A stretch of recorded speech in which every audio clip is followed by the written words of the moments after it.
In our system, we use a very small number of single atoms that are trapped on a photonic chip to generate these photonic cluster states in a deterministic way.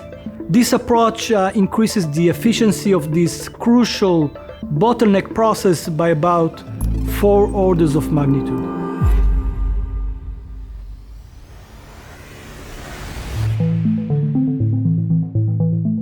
The reason for the need for so many physical qubits is error correction. And to execute commercially meaningful computation, we need so-called perfect qubits. We need to encode such a qubit by using between 1,000 to 10,000 physical qubits.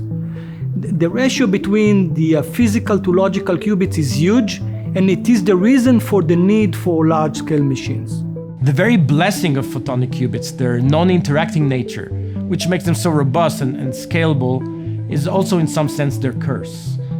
Quantum computation requires interaction, it requires entanglement. Photons cannot do that. The way current approaches work is by multiple attempts. The problem with this approach is that it's highly probabilistic. The chances of success in each step are very small. And this creates a huge overhead that today is the biggest obstacle on the path of photonic quantum computation. In Quantum Source, we're developing the technology that can enable us to have a deterministic way of interacting between the photons. In our system, we use a very small number of single atoms that are trapped on a photonic chip to generate these photonic cluster states in a deterministic way.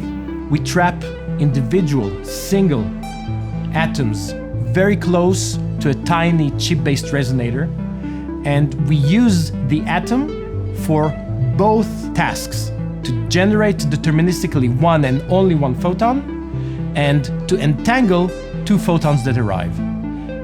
This way, we can create the photonic graph states, these entangled states that are actually the fuel of a photonic quantum computer.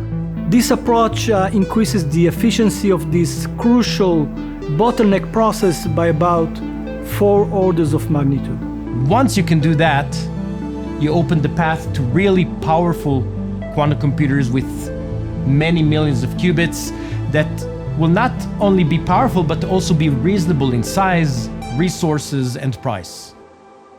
This is, of course, not easy. The architecture challenge is unique.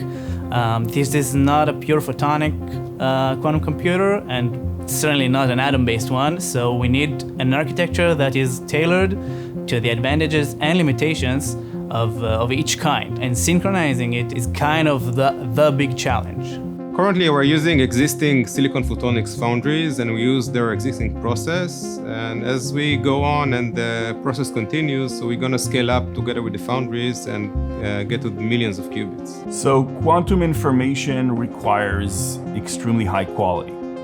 All the components that we fabricate have to be basically state-of-the-art level.